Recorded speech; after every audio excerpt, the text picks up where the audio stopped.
Welcome, welcome. So we had a little bit of a technical difficulty getting started, so I'm sorry for the few minutes delay. If you're just jumping on, I appreciate you waiting for us to get on. Excited to give you the state of the market report. So if you can hear me okay, put me a thumbs up. Again, I appreciate you being on today, and I just wanted to go over everything really quick about what's going on in the market. It's hard to believe it's almost November. Year's gone by super fast. Everybody getting ready for Christmas. All right, so again, let me know that you can hear me okay, but we'll go ahead and get started. All right, and if you have any questions along the way too, please just drop them in the chat and I'll check them when I can to look at that, answer them. And if I don't, I'll answer every single email, every single question by email personally as well too, if you've got something. So those of you that are new and joining for the first time, so I'm Melissa Thompson, run the Your Key to Memphis team at eXp. I have sold more than $2 billion worth of real estate in Memphis over the past 36 years in the business. So I've been number 2 in the state, number 2 in teams and Daily News Journal, and I've been featured on several different podcasts. So just a little bit about my family. So everybody came together in September for my birthday, and this is our 4-legged baby, Stella. Then we had a great pie day last week before Thanksgiving, which was super fun to see a lot of people. And then my husband and I had traveled this summer, so just exciting things going on. All right, so we'll get right in it. So I'd say whatever our forecast is, it has a wider range of error than it normally would have. Right? We're just at a point in the housing market to where I don't think anyone really knows to tell you the truth. But we can't ignore that inventory remains down over 40% since pre-pandemic. So this came from CoreLogic, actually. It just didn't quote it on the bottom. So nobody really knows. I mean, we're all just trying to figure out, looking at the data, but it's kind of been all over the place. So we'll just kind of break down what that looks like. So for Memphis, total home sales 2023, 1,489 from September, just comparing the months. So it's up 0.7% from September 2023.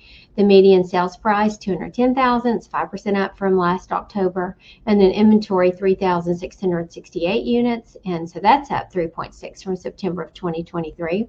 And then the monthly sales volume, of course, is down 22% year to date, which is understandable, with everything that's been going on. So just looking at these numbers, Case-Shiller, FHA, FA, CoreLogic, Black Knight, and Zillow, looking at all of their predictions and, what has come to fruition in the past few months as well. So if you look at all of them, Case-Shiller, that's really kind of the gold one everybody kind of looks like, because it takes everything into all the housing into consideration. So in September, it was up 0.7 point, and so year over year, that's 3.9. So 2023 by the end of the year would be the appreciation rate that they're seeing. FHFA is 7%, CoreLogic's 8%, Black Knight is 7%, and Zillow is 6%. So they're all about there together. And the yellow that you can see here is an all-time high reading in real estate values. So you can see based on all of their things with the how high it is in the reading of the values and the appreciation that we're seeing. Again, we've looked at this before. This is big 2022, appreciation just coming off of the pandemic, and then it kind of had to semi-correct itself the end of last year, and then this is this year. So a little bit more normal kind of appreciation that we're seeing, not the crazy things that were, as I call it, the unicorn years. FHFA, again, same kind of thing, just looking at different graphs that we look at to see what people are saying. And then we'll look at all three of them, still all of them pretty much the same, statistics on what they're showing as well. Interesting thing in August 2023, and again, I just want to be the person that's really studying the information and sharing it with you. The market, they want clickbait, so the news, the media, and all that just want to tell you all these things, the sky's falling kind of thing, because they know that you'll pay attention to it. So there were some big cities, obviously, San Francisco, Denver, Las Vegas, all the different ones that were hit pretty hard, San Diego, but now, they're coming back. So a lot of the bigger cities are seeing some appreciation come back, in this year as well. So that's encouraging too. So FHFA month over month price change, appreciation, we've got 0.6%, for all of these different areas. The only one that's in the red is South Atlantic, but you know what? They have so many builders there. So there's so much new construction in that region. So they have a lot more inventory. So that's why that's, a little bit less than the rest of the regions at this point. Well, for the second month in a row, home price growth tended higher in every one of the 50 largest U.S. markets, mirroring the sharp reacceleration at the national level. Nevertheless, home prices are still expected to reaccelerate and reach mid-single-digit growth rate by the end of the year, according to CoreLogic's latest HPI forecast. So honestly, nobody wants to see 2020 that, acceleration. I know probably if you're a seller, you do, but it's just knocking people out of the market and being able to afford it, especially right now, with the interest rates too. So, that's more of a normal market to single digits that we typically see. So again, if you've seen some of the news, it talks about the home builders, that they're not building so much and that their, perspective is down and all the different things. So just looking at this, October 2022, how many were sold then was 577, and October this year is 679 units that were sold. So there are some down. We'll look at the next slide that kind of talks about price point, which would make sense, but up 17.7% year over year for the annual sales price. Now, of course, that they're seeing, because the builders I represent, their holding cost or carrying cost is huge right now, because it's not just the interest rates. Like, you can get a 7.5% right now, or 6.99. We had one lender tell us this week, the builder's paying like typically 2% over that for the carrying cost. So quite a bit of money for them. So if we look at the bottom of this, it's very interesting. Look at the price ranges. So see, when you look at the price ranges under 150, which I don't know where that could be for new construction, but 150 to 200, and you can just see the average rise here. It's not as much, obviously, 400 to 500 to 750, just because you're getting a different, move up buyer. And we know if you're in a 3% interest rate right now in your home, you're not moving up unless you have to at this point until the rates come down, maybe 5%, 5.5%, 6% before you consider it, but you're not going to at 8%. So the higher end of the new construction is typically move up buyers. So a lot of them refinanced if they didn't buy a house then, and the lower rates, that's kind of what you're up against as well. But the first time home buyers, if you find a home in this price range that fits, then those are still moving well. Percentage of new homes sold by price range. So again, just what we're talking about, over 500 is the blue line. Yep, they've kind of sloped off. We've kind of talked about that. And then 200 to 500, it's steadily increasing and going up as of in October of this year. So future home prices, we'll look at that. Again, the 49-year average monthly price movement. This is for the past 49 years that you can see prices go up. Our business, real estate, has always been cyclical. So it's like just what you heard, spring and summer are always the best times. And what that also brings is more buyers, so the prices on the houses can go up just a tad. And then not that prices are deceleration, appreciation. They're just not going up because of, but seasonal. It's winter and the interest rates right now. So but that's just a 49-year average look. So 49-year average, what we just looked at compared to this year. So again, January, 2023 was under, but then we've gone up, look at to the still compared to what it's been for 49 years and where we are in the green for 2023 as far as price movement. So just coming back to normal. Affordability. Mortgage rate. So if we took a $500,000 home, that's always my example, just to look at with 20% down. So it's a $400,000 loan. Today at 7.5%. So that's the payment. Of course, at 3%, it's $971.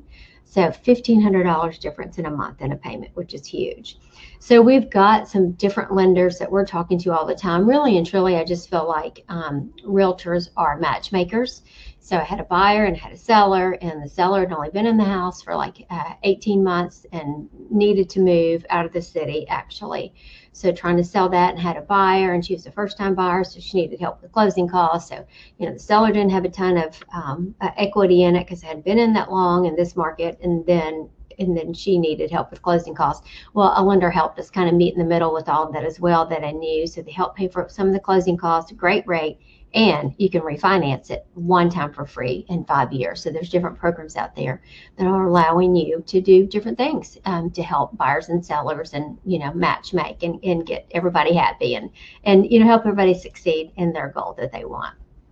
So this is just some different options out there to help with affordability. So look at the monthly mortgage payments. This is what's really crazy. January of 2021 to 2011, we go to January 2022, 1,297. January of 2023, 1,819. Of course, in August, 2,234. So we just know it's crazy. We all realize affordability is a huge obstacle right now. Historical perspective on 30-year rates, here we are, 2023, higher. We didn't go back to the 70s, 80s kind of thing, but just the past several years that people are accustomed to. You can tell where we are. And then here again, 7.38. So the Feds had to make an adjustment, sooner rather than later. I'll get into what the Fed's predictions are as well. Since we were at 8, so we were thrilled to get, a drop in the rate and saw buyers come out, to be honest with you, as soon as the rates dropped. So again, just another chart of the interest rates and how it's affecting the affordability. And current mortgage rates compared to the last 5 decades. Again, like I said, we didn't do the 80s, 70s, 80s, and then 90s was at 8. So it's just what people are accustomed to. You got my license in the 80s. I was selling at 12, at 18% it went up. You're still selling because people still have to move. You just didn't kind of know anything different, but we're accustomed to, lower rates. This was a great chart from NAHB, which is the home builders. So planning to buy a home in the next 12 months. Of course, 2020 was pandemic and then it hit, so you can see how it's gone up and down. But if people were like worried about everything, it would just be straight down. But you can see how it's going up, 17% interested in buying in the next 12 months, which is encouraging. So a lot of things that we're seeing too that people are doing because of the affordability is multi-generational, housing. So the question was percent who find living with adult family members to be blank most of the time. Well, 58% said convenient, 54% said rewarding, and 23% said stressful. So let's not show houses in 23, but it's going to be stressful for you if you don't have to. But anyways, 58% convenient. So what they're saying obviously is like my son and his wife, they have a grandchild. So if we decided to move with them, get help them with the grandchild, and guess what? They can help us with Stella, our dog. So it's kind of both, they could go out of town, we could go out of town and take care of each other, in that way too. But just affordability, some people are doing that, and rewarding, 54%, of course, to be with their kids or grandkids, whatever the situation may be. So just interesting for that. Multi-generational living has increased among all age groups over the past 5 decades, but the increase has been fastest among adults ages 25 to 34. Interesting. Well, builders are now developing multi-generational floor plans, include designs with 2 master suites, main floor suites with kitchenettes. Many offered shared spaces, flex space, go from family office to a nursery. So just all the things that we're seeing with builders. So the Federal Housing Administration expands access to mortgage financing for homes that have or will include accessory dwelling units. So that means that it's a great policy change, but what that means is like a duplex. So if I want to buy a duplex with my son, they would live on one side and we would live on the other. And FHA would give us a down payment. We could put 5% down to finance that, which that had not been the case before. If you were buying a duplex, it was 15 to 25% down. So even the government realizes that we have an affordability issue. So they've changed the policy. So Fannie Mae will allow you to put 5% down, which is great and a great option, opening up some opportunities for all of us. So again, if you have any questions, just drop them. I'll look in the chat if you've got anything that you want to ask me about it, and I appreciate you being on. So the gap in net worth is widening. So this again is talking about, I know renters just like, I'm just going to rent forever because, it's too expensive.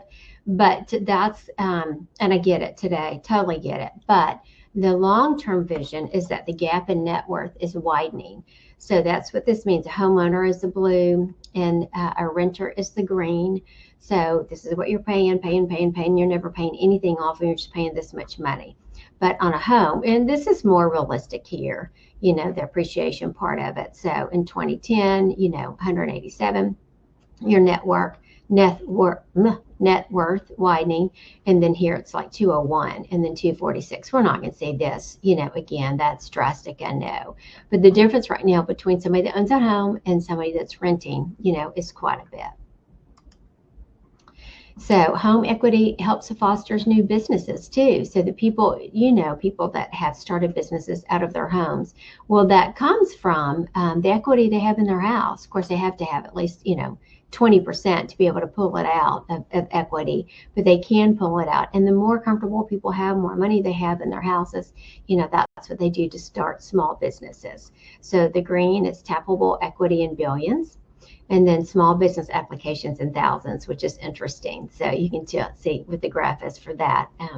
People take out small business loans and use their equity to do it. So, and it just encourages small businesses. You feel like, well, I can do this because this is where I can tap and get some money out of. So the great question, what will the feds do next?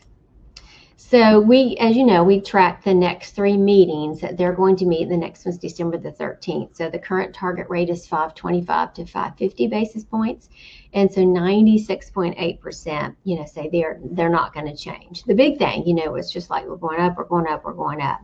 So now the prediction, honestly, is that they're not going up anymore, and that, but it may be spring to summer before we see big reductions in what they choose to look at to decide if they're going to cut the rate or not. But at least it doesn't look like they're going up, so that's good news. And then January, again, basis 525 to 550, 88% said that they'll stay here, and small little bitty sliver, 10%, almost 11, that said they'll go up. So that's in January. And then in March, again, 525 to 550. And here's where we start to see some movement. So 22% think that they'll cut the interest rate then. 70% say no, we're going to stay the same, and 8% said they'll go higher. So we haven't seen this in a bit. So happy to see that.